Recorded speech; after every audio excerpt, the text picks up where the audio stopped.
All right, my name is JD Wyzolek. I'm the founder of AZ College Planning. And if you have any questions, just put them in the chat. And at the end of the presentation, I'll be happy to answer any questions if we still have some time. The information that I am providing tonight is more of a general information. If you want to talk about your family-specific situation, come in for a free complimentary consultation, then we can talk about your family-specific situation. If you would like that, great. I'll have an opportunity for you to sign up for that. If you don't want that, that's fine too. I like to call this talk, You Don't Know What You Don't Know About College, but What You Really Need to Know About College. And the first thing is the ranking system. I've got half a dozen of these books.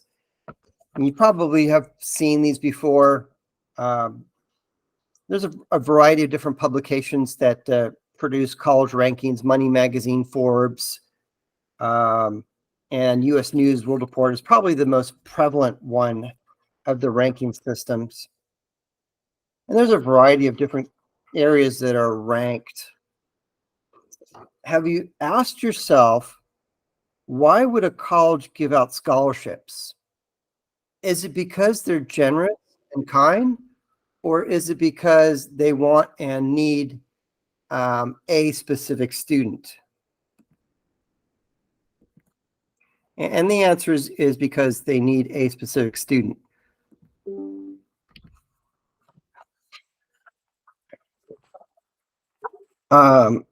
So I want to tell you a story about Lynn. When Lynn came into the office with her dad, and when you come into the office as well, I'm going to ask the same question. And that question is, what colleges are on your list? And Dad pipes up and says, she's going to NAU because that's all I can afford. And I said, play the game. And part of playing the game is applying to a handful of colleges, somewhere between 6 and 12 colleges. 10's kind of the sweet spot in the middle there. Well, I helped Lynn identify a handful of colleges. I don't remember exactly how many she applied to, 6 or 7 or 8. And she was admitted to 5 of them. And 2 of them fell off the wayside for one reason or another.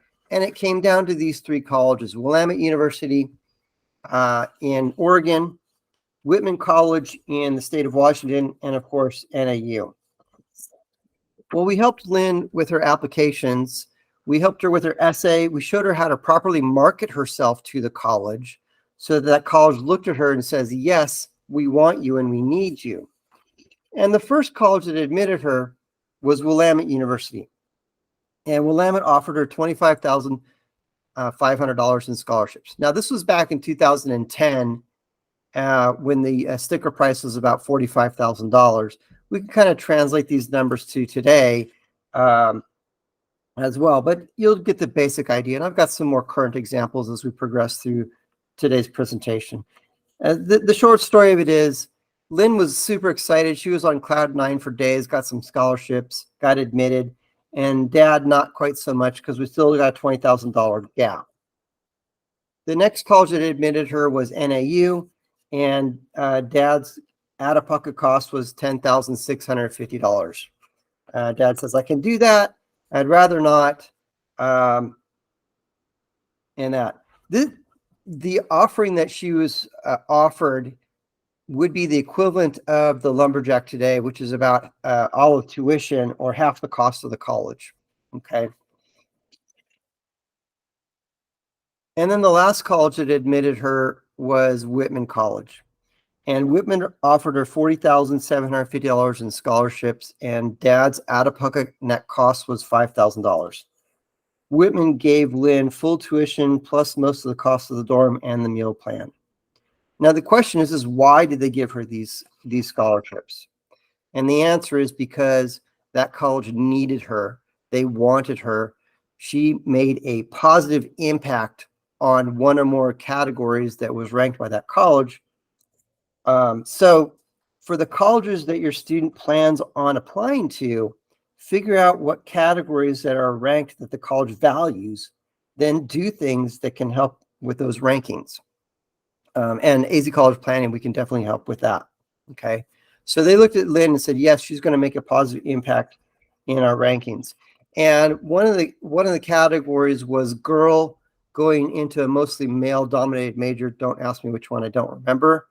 Another category was Arizona student going to this college in the state of Washington. Now they can go back and say, we have geographic diversity. We got kids from here and there and everywhere and all of that stuff. So that for some colleges, geographic diversity is a category that's ranked that they value. Okay. So why is it that the college ranking system is so important to these colleges? The answer is money. It always comes back down to money. How much money is this college going to make? So as an example of that, and I love the rivalries that go on between colleges. ASU and U of A and UCLA and Berkeley are a couple examples of some rivalries. And this last year, UCLA knocked Berkeley off the podium as the #1 school. So it'll be interesting to see what happens and what Berkeley does this next year to try and regain that #1 spot again. This last year, because of all this, they're ranked #1. That attracted more attention. And anytime there's more attention or any category that is ranked, any category that's ranked is going to, and if there's an upward trend in that ranking, that attracts attention. And with more attention comes more applications and more application fees. So this last year, UCLA had 160,000 students apply for 6,000 freshman seats. And it costs $70 to apply. So when you do the math, UCLA made $10.2 million just in application fees. So of course, the ranking system is very important to the college. I had a conversation a couple of years ago with a student, and I was talking with him, and it was about April of his junior year of high school. And Kyle and I were talking, and I was reviewing his list of colleges that he was considering, and I had noticed that Kentucky had popped up on his list. And I'm like, oh, that's interesting. And I asked Kyle, why is this college on your list? And he says, oh, they got a really good programs, they got good majors, blah, blah, blah. I'm like, what's the real reason? And he said, well, they just won the NCAA March Madness Division Championship. Okay, so that's a category that's ranked that can attract attention, more applications. Students want to go to a college that has winning teams.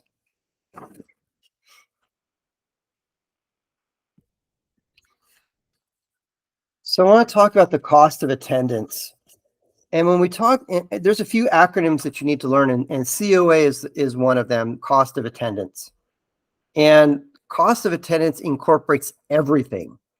It's tuition, fees, books, lab fees, student ID card, parking pass, meal plan, et cetera, et cetera. All of those together, what is that total?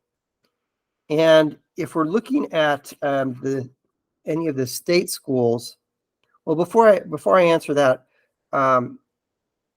what I am going to encourage you to do is to go and visit some colleges. And we've got 3 colleges right here in town. We've got ASU, Grand Canyon, and Arizona Christian University. And the reason why I want you to visit these 3 colleges is because it's not a big time or money commitment to go visit any one of these campuses. ASU, GCU, or Arizona Christian, it's maybe a 30, 45-minute drive to the campus, and then a couple hour tour and that. So again, not a big money or time commitment.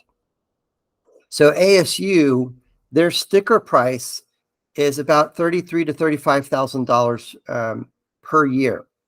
Now, if you're interested in the honors college, Barrett, you can add about $5,000 on top of that. So now you're looking at about $37,000 is their COA, their sticker price.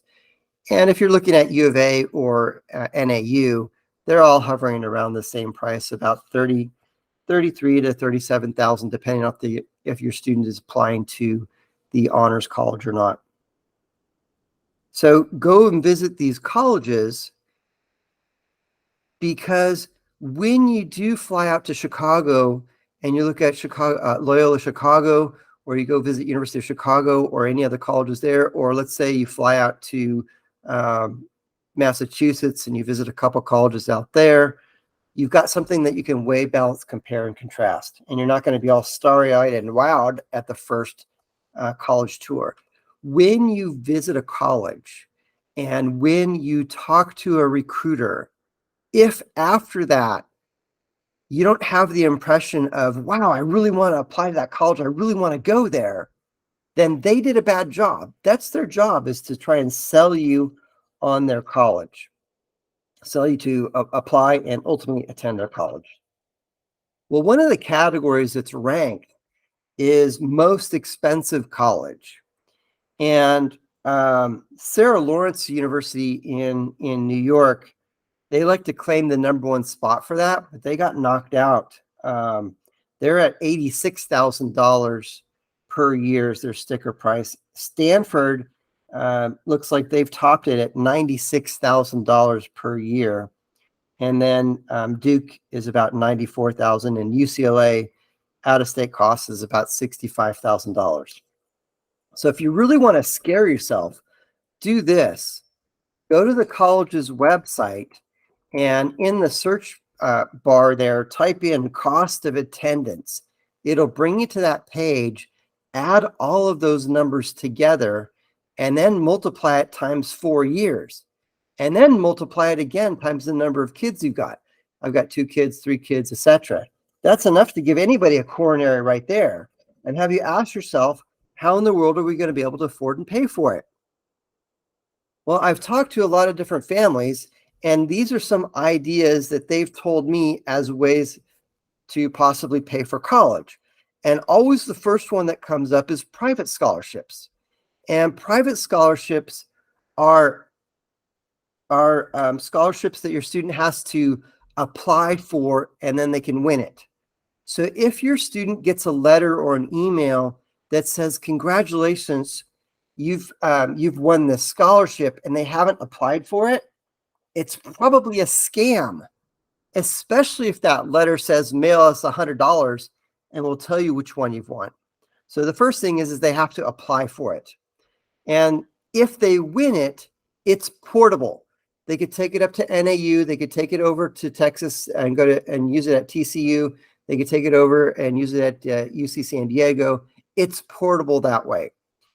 Versus if your student applies to University of Arizona and wins the Wildcat Scholarship, that's only available at University of Arizona. Now, of the $156 billion of aid that's available, less than 2% of that consist of private scholarships. Everybody wants to go after these private scholarships. That's the pennies. I want to go after the lion's share. And the lion's share is going to be in these 3 categories. The first category is going to be state funds. The second category is going to be federal funds.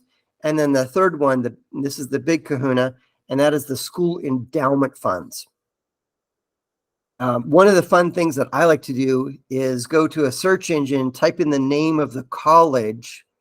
And so example would be type in Arizona State University and then Wikipedia, and go to their Wikipedia page, because on the Wikipedia page for most of them, it'll tell you how much they have in their endowments. And if we do that for ASU, it's going to show that they have $1.1 billion in their endowment. What that tells me is that college has money to give out. Okay. Some of these colleges are rich, and some of these colleges are flat out uber rich. Harvard claims the #1 spot as being the wealthiest college. they have $42 billion in their endowment. So let's not neglect the big dollars, which is going to be the school endowment funds. The next category as a way to pay for college that some families have told me is, my kid's an athlete, my kid's going to get an athletic scholarship. And I'm sorry to tell you this, that unless your kid is the next NFL, the next NBA, or the next Olympian, the likelihood of getting a full athletic ride probably not going to happen. If you go to the NCAA's website, it shows that the average men's baseball scholarship is around $5,000 or $6,000. That's way short of the total cost of attendance. I'm not going to say no to $5,000, but where's the other $30,000 to $75,000 going to come from? The next category that parents have told me as a way to pay for college is that they have saved some money. And I read a statistic that the average family has saved $10,000 for college. Now, if you save $10,000 or more, then God bless you, you're better than the average. Now the question is that the money that you have saved, how does the financial aid system look at that? And there are three categories that the financial aid system looks at monies. The first category is money that's in the student's name. That gets assessed at the highest percentage. The second category is money that's in the parent's name, and that gets assessed at a lower percentage. So sometimes just by shifting who the owner is, no, the student's not the owner, the parent is the owner of this financial product. Sometimes we can qualify for more need-based aid just by shifting money around that way.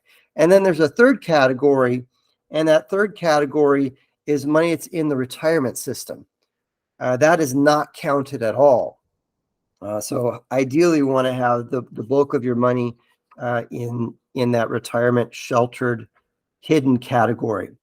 Now, for some families, they've told me that they have 529s. And with a 529, that is technically owned by the parent. And so it's technically owned by the parent. However, when a college sees that a family or a student has a 529, they're going to go tag, that's my money, I want it. And they're going to split it into quarters, 25% the freshman year, 25% the sophomore year, et cetera, et cetera. I had a family who applied to a college in California. He got a really nice scholarship package. And then when they found out that that family had a 529, they had $40,000 in the 529, and they were what the college did was they said, oh, okay, 10,000 of that, 25%, is ours the freshman year. And they actually reduced the aid package by 10 grand. So we don't want to hinder or hurt ourselves by having money in an account that's going to have a negative impact on financial aid. Okay. The next idea that families have told me as a way to pay for college is pay as you go. Most colleges do not have payment plans. Typically, they want a full semester up front. Now, granted, there are some colleges that do have payment plans. For example, La Sierra University in Riverside, California, they have a payment plan. And last time I looked at it, it was $75 a month on top of whatever the payment was. So again, typically they want you to pay a full semester up front. The next category that families have told me as a way to pay for college is through loans and borrowing money to pay for college. There's a loan called the PLUS loan, PLUS, and that stands for Parent Loan of Undergraduate Students. And theoretically, if your student was admitted to Sarah Lawrence University, and Sarah Lawrence had that sticker price that we talked about, that was $86,000 a year. And theoretically, if your student did not get any scholarship aid, hypothetically and theoretically, that college could offer the parents a Parent Plus loan for $86,000 for 1 year. Please don't do that. I had a family who came in for the free complementary consultation, and they wanted me to review their award letter. And the award letter is like an invoice from the college. And the award letter states, this is how much we're giving you in scholarships, grants, loans, work study, whatever else it is that the college is offering. And this particular college in Chicago was kind of devious with their wording because it said PLUS $25,000. And they came in there like, we got a $25,000 scholarship. And I had to break their heart and say, I'm sorry, no, that is not a scholarship. That's a loan. And I'm happy to report they didn't actually go that route. If you go to my website and click on the testimonials, you can see that the testimonial that Darlene wrote. And she was telling us about how her daughter graduated from college on time, 4 years, and graduated 100% debt-free. That's exactly where we want our kids to start their lives. The next category as a way to pay for college is that some parents have told me is use a home equity line of credit. You guys know what that is. I won't go into details on that. And then the last one is liquidate retirement accounts. Please don't do that. In fact, we're not even going to talk about that as an option. We're just going to skip over that one. That's pretty much the end of the depressing portion. Okay. So let's move on to some more insights. So don't throw out a college based on a sticker price. Don't throw the baby out with the bathwater. An important question to ask each college that your student is going to apply to is, what is the average graduation timeline? How long is it going to take my student to graduate from your college? And the average graduation timeline at many of the state schools is 6 years. So if you go check out ASU's graduation timeline, the average student takes 6 years to graduate from ASU. There's a really great website. You can go to my website, azcollegeplanning.com, and on the sidebar is the college results button. You can click on that, type in the name of any college, and it'll bring you to this information. And this one just happens to be NAU, and it says the 4-year graduation rate at NAU is 36%, and then the 6-year graduation rate is 53%. Why is it taking these students so long to graduate? One of the reasons is because, especially at a large college, they're trying to get into a class. I need to get into this 100 class before I can get into the 200 class. I need to get into the 200 class before I can get into the 300 class, et cetera, et cetera. And if the lower level classes are popular or required, then those classes do tend to fill up. And then if that class isn't available until the next cycle, the next year, and that student's kind of stuck until the next year to try and get into that class.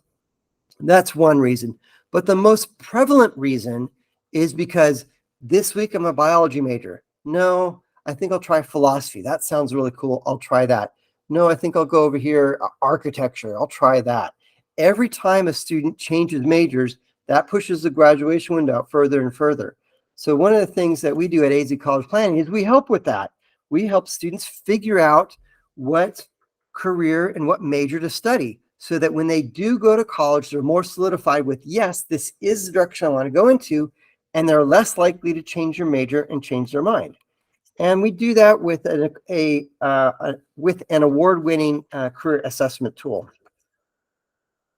So here's my story. Yep, that's me on the screen there. That's my senior picture. I walked in and met with my guidance counselor.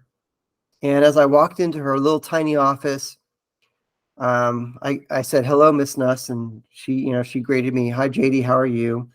And all that. And she says, JD, you're a good artist. You should be an art major. And I said, okay, all right, next student, come in.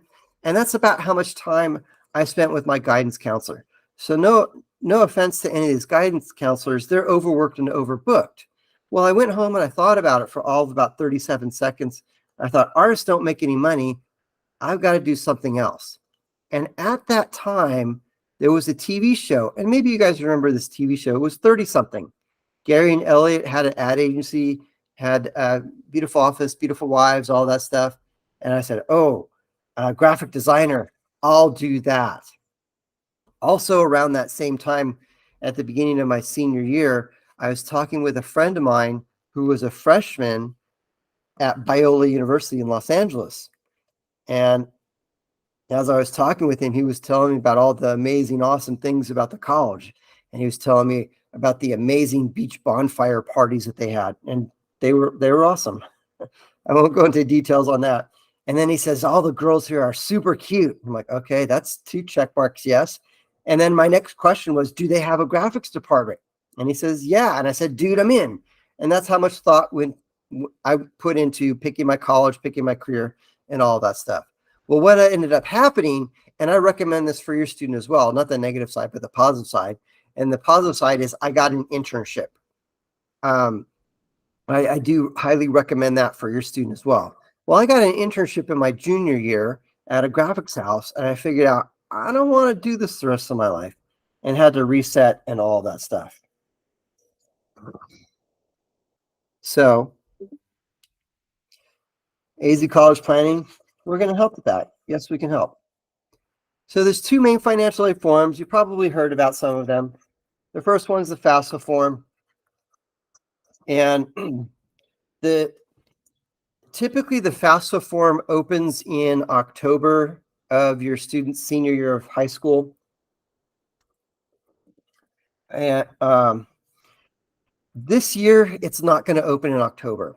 I'm on several different email distribution lists, and one of the lists I'm on is the studentaid.gov website, and they sent out an email about a month and a half ago that said that they're not going to make the October deadline to open up. And the reason is because they're revamping the entire site. They're scrapping everything and creating all new code and doing all that stuff. They're anticipating that it'll open sometime in December. By law, they have to have it open January 1st. Now, if your student's not going to be a senior, high school senior class of 24s, it's not going to really matter too much for you. If your student's going to be a 25 or 26 or a 27 student, because by the time 25 comes around, the website will have already been running for a year, and hopefully all the bugs are out of it and all that stuff. The FAFSA form is the major form that every college is going to ask you to submit that information. And I've had conversations with families that have said, we make too much money. We're not going to qualify for any aid at any college, so why should we fill out these forms? And it's part of the game. One of the definitions that you're going to hear over and over again is called demonstrated interest. And demonstrated interest at a college is exactly what it sounds like. You're showing the college, hey, I'm interested in your college. One way to demonstrate interest is to submit the FAFSA form. Okay. There's a second form called the CSS profile. And the CSS profile is going to ask all the same questions that are on the FAFSA, and then some additional questions. Now, there are some colleges that use the FAFSA form, and then there are some colleges that use the FAFSA form and the CSS profile form. And the CSS profile form is administered by College Board. College Board is the entity that makes the SAT test, AP tests, and a few other things. One of the primary differences between the CSS and the FAFSA is there is no fee to submit the FAFSA. There is a fee to submit the CSS profile, and it's $25 for the first college and $16 for each additional college. So if your student applies to 8 colleges, as an example, and 4 of them require the CSS profile, then it's going to cost an extra $73 to do that. Okay. There are about 400 colleges that use the CSS profile, and the majority of those colleges are the selective or the highly selective colleges. Another major difference between the FAFSA and the CSS is the CSS is going to ask about your primary home equity, where the FAFSA does not. Another primary difference between the CSS and the FAFSA is that the FAFSA is a static form.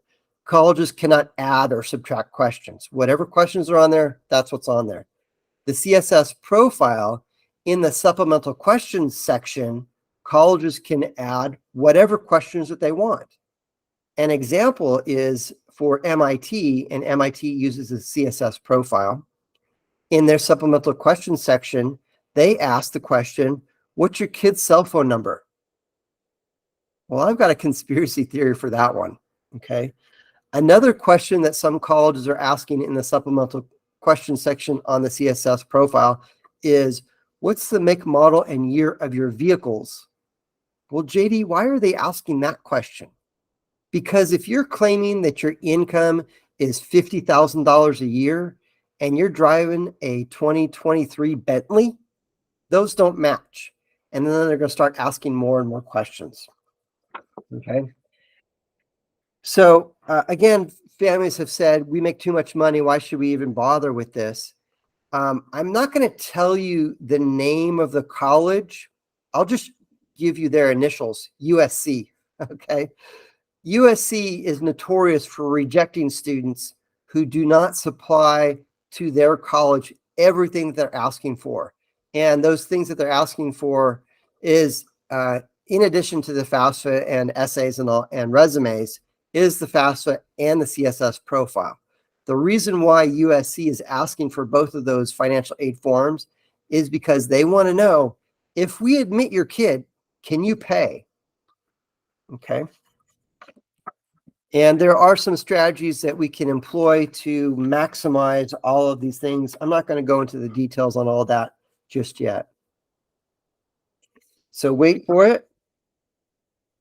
The number one way to get more money is apply to 8 to 10 colleges and then negotiate.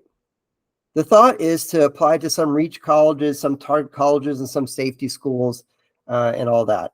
If a student applies to a reach college and is admitted, it will be expensive to go to that college. Every college, when a student applies to, when students apply to colleges, every college asks questions. One of the many questions that colleges ask is, how will this student impact our rankings? Positive, neutral, or negative? And if it's negative, forget it. We're going to reject the student. If it's neutral, then they're going to go, well, maybe we'll admit the student and maybe we'll give them a dollar scholarship. If it's positive, they're going to go, how do we get this kid to come to our school? So in the example that I used previously with Lynn, and she was offered that incredible scholarship package where her dad only had to pay $5,000 per year for her to go to that school. That college looked at Lynn and said, she's going to make a positive impact on our rankings. As I mentioned, apply to 8 to 10 colleges and negotiate. So I had a conversation with another student, Danielle, and it was her sophomore year of high school that we first met, and her parents hired me to help out with that. Again, I helped her with her applications, essays, and all those things. And in one of our first meetings, I had asked her and her parents, have you visited any colleges? And Danielle and her parents said, no, we haven't visited any colleges. And I said, go and visit some colleges. Go visit the schools that are here in town. And they said, well, we're heading down to Tucson for the weekend. Why don't we go and visit University of Arizona? I said, yeah, go ahead and do that. Well, Danielle went on the tour. And when she came back, we had a conversation. And Danielle said, that's the school I want to apply to. It's awesome. I want to go to that school. That's the only college I'm going to apply to. And I encouraged her, please apply to more than one school. Now, whoever that tour guide was that Danielle went with, they did a fabulous job at selling her on applying to their college and making that appear to be her number one college. Well, she agreed and she applied to a handful of different colleges. And jump forward now to her senior year. She got her admission notification from U of A. Congratulations, you're admitted. We knew that she was going to get admitted based on her grades and all that stuff. And her original award letter listed scholarships as 0. Well, Dad called me up on the phone and said, I don't want to pay full price. What's going on? And I said, what other colleges was she admitted to? And she was admitted to NAU and a couple other colleges. And NAU gave her some scholarship money. I said, great. Take NAU's award letter, go down to U of A and say, NAU gave me this. What can you guys do? Not only did they meet the scholarship, they actually beat it. And they gave Danielle an iPad. Danielle was really excited about the iPad. And Dad was more excited about the scholarships. Okay. That is not unusual that a college will lowball an initial offering. If you ask the college if they negotiate, they will tell you no. I had a dad this particular year whose daughter was admitted to ASU, and ASU gave her some okay money. And Dad and I were having a conversation. He says, do you think I should appeal? I'm like, yeah, it can't hurt. Let's try and negotiate. So he called up the college, and I don't know who he talked to on the phone, but that person that he talked to on the phone was not a key decision maker. And they were given flat instructions. The answer is no to everything. So he called me back and said, I called ASU and they're not going to negotiate at all. And I said, you talked to the wrong person. We've got to talk to the right person. So we figured out who to talk to. And he reached out to that person who actually has the authority to make decisions, who is a key decision maker. And they came back and they offered an extra $2,000 in scholarships per year. So yes, colleges do negotiate. So I want to tell your student success story. Here's a couple examples of that. Is McConnell applied to NYU, and he was offered $65,820 in scholarships. Parents' net cost was $8,914. It was less expensive for this student to go to an out-of-state private college than it would have been for him to stay in-state and go to ASU. Now, here's the question, and the question is the same. Why did this college give such an incredible scholarship package? Did he have good grades? Did he have perfect grades? Did he have perfect test scores? Was he valedictorian? All those things. And yeah, he had good grades and had good test scores, but he wasn't valedictorian. He was a good student. The reason why this particular college gave him that is because he did not apply as a theater major. If you look at NYU statistics, 40% of the students are theater majors. And McConnell applied as a real estate management and development major. And NYU looked at him and said, ooh, we need more of those students. Let's bring him in and give him a good scholarship package, because more students in that category is going to help our rankings being more diverse and blah, blah, blah. I love to ask this question. What's good? Good is being admitted to college. What's better than being admitted to the college? Getting a scholarship. What's better than getting a scholarship? Getting a full tuition scholarship. What's better than getting a full tuition scholarship? Getting the coveted full ride. Now, when I talk about full ride, I mean that everything is covered. The only thing that parents have to pay for is transportation from your home to the college and maybe pizza money. Okay. When you hear other friends and students or parents talking or boasting about, my kid got a full ride at ASU, more than likely they did not get a full ride. They probably got full tuition, which is about $13,000. And when the sticker price is $33,000 or $35,000, where's the other $20,000 to $22,000 going to come from? Okay. So again, what's better than full tuition? Getting the coveted full ride. What's better than getting the full ride? This example that I'm giving you here. And we'll zoom in on it. And he was offered all tuition and mandatory fees for 4 years. He was offered $4,000 per semester cash stipend. He was offered $1,500 per semester on-campus housing stipend. And he was offered $6,000 one-time award for study abroad. If we add all those numbers together, and after he paid for his dorm room and after he paid for his meal plan, he was netting $3,000. So what's better than getting the coveted full ride? Getting paid to go to college. And yes, there are a handful of colleges that do offer that.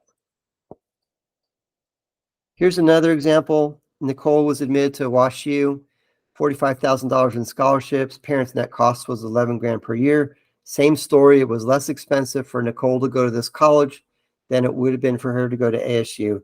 And it's the same question over and over and over again. Why did this college give her this money? It's because they wanted her, they needed her, because she would have a positive impact on their rankings. Bruce was admitted to Notre Dame. It's the same story over again. $51,000 in scholarships, $13K was his parents' net cost. And it was less expensive for Bruce to go to Notre Dame than it would have been for him to go to ASU. And Dad said that he thought my tagline, "It could be cheaper to go to an out-of-state college than attend an in-state," was just a sales pitch until we did it for his son.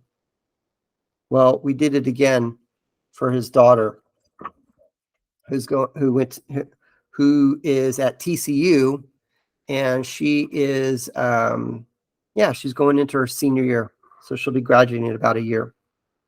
Now, are all of these students brainiacs? And are they all super smart, have perfect grades, perfect test scores, perfect GPAs, all that stuff? No. The answer is no. Colleges look for different things from different students, and at certain colleges, some things are that a college and a college, and we have B college. If at A college they value these things that are ranked, and B college may not value those things, but B college values different things that are ranked, that's something that we need to look up and do some research on. And this is what, I'm not going to tell you her name. Her initial is L. She was admitted to Spring Hill College in Alabama, and she had a 2.3 GPA. So you don't have to have perfect grades and perfect test scores to get a scholarship. She was offered a merit scholarship, and then she was also offered a leadership scholarship and some other things. And the ending result was it was less expensive for her to go to Spring Hill than it would have been for her to go to an in-state college, whether it be ASU, U of A, or even NAU. I love to tell this story about Tanner. When Tanner came into the office, I asked him some questions. And when you and your student come into the office, I'll ask those questions as well. And Tanner was one of those rare kids that had an idea of what he wanted to study and what career he wanted to go into. And he says, "JD, I want to fly jets for the Air Force." I said, "Awesome." And he says, "I'm going to only apply to the Air Force Academy because I want to fly jets for the Air Force." And I said, "Please play the game. Please apply to every military academy. Please apply to every ROTC program you can, and then have a backup plan." And he agreed to all that. A little while later, he came into the office. We had another follow-up meeting, and we were talking about his test scores. He had just finished taking the ACT, and he said, "JD, I've been doing some research on the Air Force's website, and the minimum ACT score is 24. I got a 25. What do you think?" I said, "They're going to take your application and they're going to crinkle up and throw it in the trash. He says, what? Really? I said, yeah, because you're just barely above the minimum. So we plugged him into our program, and the program is called Beat the Test. And in the Beat the Test program, we teach students how to beat the test. It doesn't matter if it's the SAT, ACT, or APs. Those are all standardized tests. Because they are a standardized test, they have to follow a pattern. So we teach these students how to identify these patterns.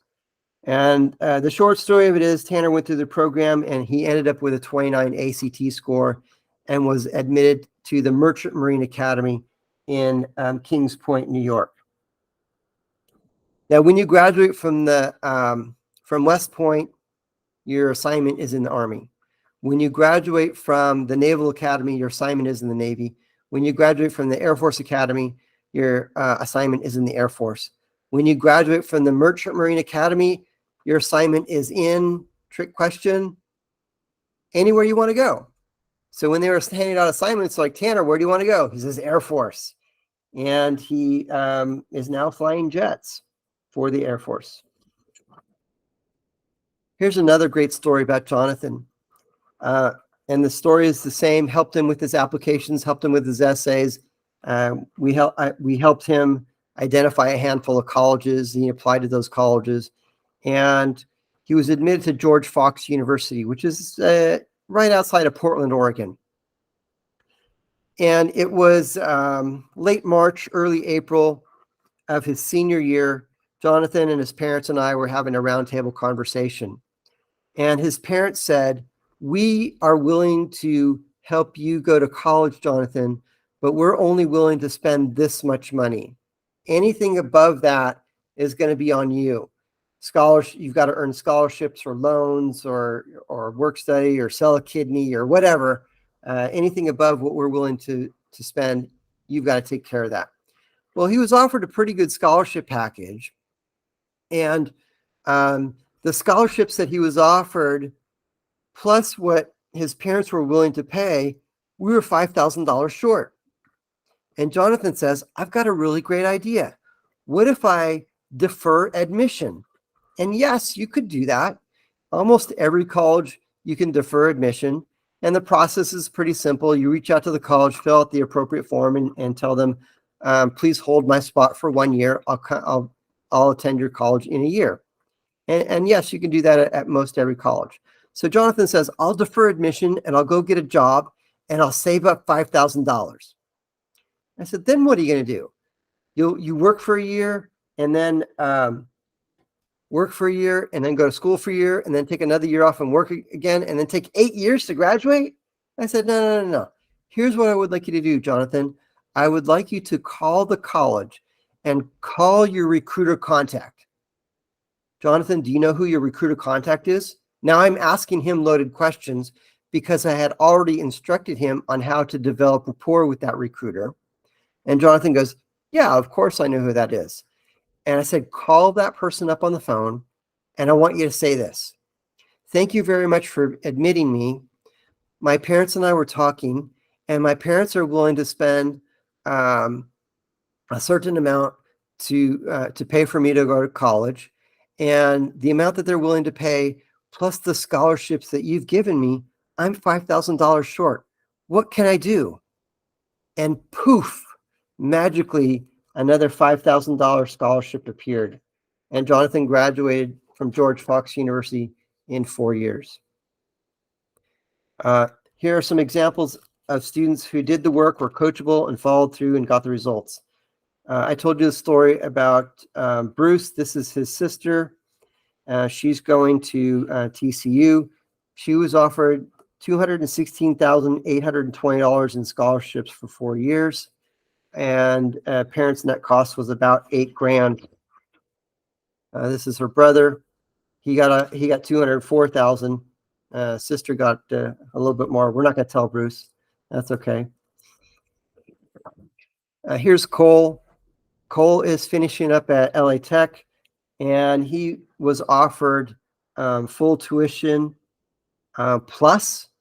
And then this year he got an additional $6,000 for his last senior year on top of the scholarships that he had already earned, because we were able to do some other things for him. This is Chad, and Chad went to Vanderbilt. When Chad and his mom came into the office and we were having a conversation, and I was helping Chad create a college list, I suggested to Chad, hey, you may want to consider applying to Vanderbilt. And mom pulls me aside and says, please don't tell him to apply to Vanderbilt. Please don't tell him to do that, because yes, he has the talent and everything to potentially get admitted to Vanderbilt. But if he gets admitted, we can't afford $70,000, $80,000 a year.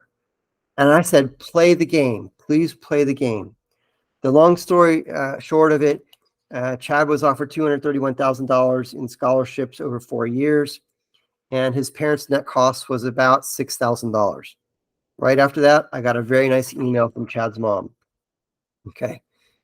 I told you about McConnell going to NYU, and I'm super excited for him, because he's now doing a study abroad in Australia. So awesome. Again, here's Nicole going to Wash U. Trevor went to TCU, got an incredible scholarship package, $212,000. He got a little bit less than Adele, but still got a great scholarship package. And the story is the same thing. TCU looked at him and said, yes, we need this student because this student will make a positive impact on our rankings. And we showed him how to properly market himself to the colleges, so that that college looks at him and says, yes, we need you, and you will make a positive impact on our rankings. Here's another student who graduated from NAU, and he graduated 100% debt-free. Again, that is exactly where we want our students to start their lives. So you're next. If you do the work, follow the plan, and do these things, there is a strong possibility that you could get into some great colleges and get some amazing scholarships. How are we going to do that? We're going to do things on purpose. Here's another example. Genevieve went to U of A. She was one of these rare kids that did get a true full ride. Okay. And I've had a handful of students who went to ASU, U of A, or NAU and did get the true coveted full ride. She was one of them. And the reason why she got that is because we started early on the process. So you may have heard this ancient Chinese proverb, when is the best time to plant a tree? It was 20 years ago. The second best time is now. So by starting now, we can handpick and purposely select activities and things to do now, so your student can put those on their resume that will impress colleges. So start the college process now. So because we started early with Jared at Illinois Institute of Technology, he was offered $39,900 in scholarships per year, and it was less expensive for him to go to this college than it would have been for him to go in-state. So again, I want to help tell your student's success story. So how do we do that? We do that with one-on-one meetings. So when your student comes into my office, I'll ask a whole bunch of questions, and we'll formulate a game plan as we move forward. And in one of those meetings, I'll set your student up on my award-winning career assessment tool and show your student how that process works, so that they can choose a career and a major. And I'll show them how to research that career while they're still in high school, so that when they do go to college, they're more solidified with, yes, this is the direction I want to go into. So my goal isn't to get your student into college. My goal is to get your student out of college on the cheapest level, the least expensive level, and do it in 4 years or less. That's my ultimate goal. So we'll have several student meetings. We'll have several parent meetings. And then also I host a variety of different classes. And I already mentioned the Beat the Test class, in which we teach students how to identify patterns within the test. We have a how to study class, a how to market class. And the how to market class is specifically it's specifically held at certain times of the year. And the next time that this class is going to be held is going to be in September, which is right before the big college fair, the fall college fair. And in the marketing class, I'm going to instruct students, when you go to the fair, here's the questions you ask. Here's how you develop rapport with the recruiter. Here's how you develop a relationship with that recruiter. And here's how you follow up with that recruiter. Because it will be the recruiter or the recruiter and a panel of people that make the decision, do we admit you and do we give you scholarships? And the human psychology is, if they know you and they like you, the probability of admission and scholarships goes up. So that's what we teach in the marketing class. We also have a resume class and an essay class. We also have a couple different parent classes that cover the financial aid and financial forms and all that. So if you would like a complimentary consultation, please send me an email, jd@azcollegeplanning. Please include a phone number that you can be reached at during the day, if you would like that. If you don't want that, no problem. So there's my email on the screen, jd@azcollegeplanning.com. And again, if you would like a complimentary consultation, please do give me a call or send me an email or so.